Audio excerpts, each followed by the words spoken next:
好，由天后北角出發，咁我今次呢就選擇咗搭呢個直通巴，40蚊嘅啫。咁因為呢星期六啊，蓮塘口岸香園圍一帶呢停車場嘅收費都比較貴啊。平時呢就會選擇揸車嘅。咁今日星期六呢，就試下搭呢個呢直通巴。咁嚟到油塘大本營呢度，咁啊網上預先買咗飛㗎啦。咁見到呢，其實都唔係太多人呢係喺油塘度出發，咁其實即場都有飛啊。好，咁11:09呢就喺油塘出發，咁睇下到時幾多點到啦。觀塘呢都會上一上下嘅。好，到達時間係49分啊，12:49，咁啊將近呢用咗1個鐘時間，出發時間呢就11:45。喺蓮塘過關呢就一定有優勢，因為過關方便啊，唔似好似皇崗要轉巴士，亦都呢坐直通巴一定有位坐。咁出到嚟呢，亦都可以呢係搭呢個的士呢去到羅湖附近各地啊。咁如果喺地圖上邊睇呢，我喺蓮塘口岸搭的士出發呢，大概都係10分鐘。咁啊，從蓮塘口岸搭的士入嚟呢，用咗26蚊人仔。咁一落車，行過對面呢馬路口呢，行到入嚟就見到呢個球場，哇！好震撼。香港真係好難做得到，真係好接近呢，真係好似港會嘅會所咁啊！香港足球會，香港呢跑馬地都一個，咁但係呢深圳呢度呢，就一個呢係曼聯專屬官方嘅一個球場。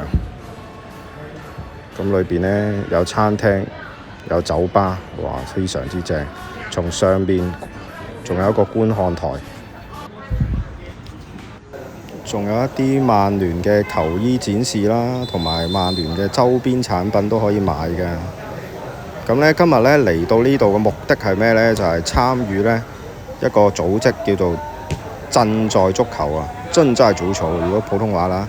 咁呢就係一個呢組織一啲業餘球員呢係嚟到踢波嘅。咁呢今日呢踢咗3節啦，咁啊總共20幾人，咁啊分3隊。咁呢發覺其實香港人暫時過嚟呢邊都唔多嘅。咁啊一來都係新開嘅場地啦，咁二來就係見到呢邊嘅業餘球員啊，即係普通嘅球員呢嘅水平呢都唔算話太強，咁都適合一啲呢平時喺香港有踢開嘅朋友。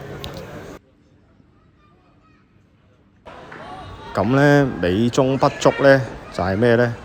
呢度係暫時未有呢個沖涼嘅地方啊，而且廁所呢嘅味道都幾重嘅，咁所以呢嚟之前呢記得即係冇沖涼嘅地方，咁就比較慘啲。咁一陣今晚呢就會喺呢度呢就會有睇波嘅活動。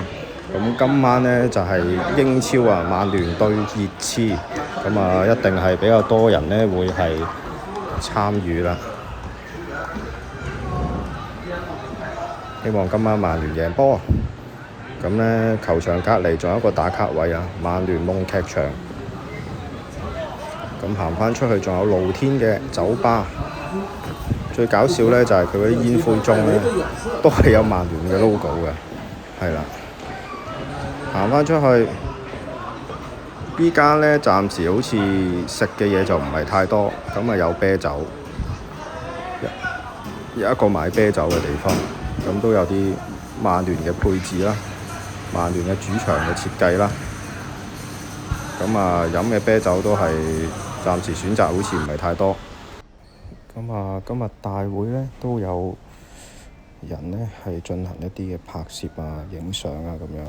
因為呢都宣傳下呢一個球場啦，希望多啲人認識。如果踢完波呢，想附近食個飯又唔想去太遠呢，咁建議嚟到呢一個天河購物中心天河城呢。咁啊距離呢一個翠湖文體公園呢，就唔係好遠嘅啫。咁啊寫步行20幾分鐘，咁啊當然打的啦。好，咁夜晚返到嚟啦，咁啊有另一番嘅感覺啊，咁啊氣氛更加濃烈。可能呢，今日真係勁多人啊！我杯啤酒呢，等咗成30分鐘啊，開咗波先至嚟到啊。不過唔緊要啦，曼聯上半場1-0，仲要熱刺攞紅牌喎。中間有個小插曲呢，因為球場10點呢就關門，咁呢變咗突然間停咗停。不過好在停完電之後，曼聯即刻入到呢2-0啊，咁領先熱刺。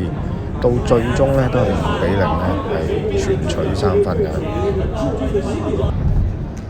咁今日呢，一個踢波同埋呢個睇波，再有飲嘢食嘢於一身嘅呢一個呢曼聯夢劇場啊嘅一個翠湖公園嘅地方，都好感謝主辦單位呢邀請，咁就呢嚟到呢度玩一日。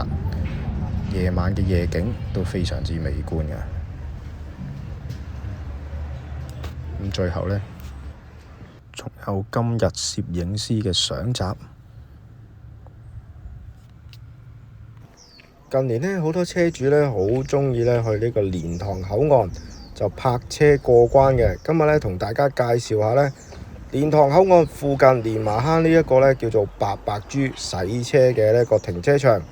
咁呢，依家現時呢已經有呢一個快速充電嘅設施呢已經開幕㗎啦。咁係呢首個喺蓮塘呢第一個呢係可以有呢個快速充電嘅地方。咁啊，歡迎大家呢嚟到呢個充電站白白豬洗車呢個蓮麻坑嘅地點呢，係去試用我哋嘅一個嘅充電設備咯喎。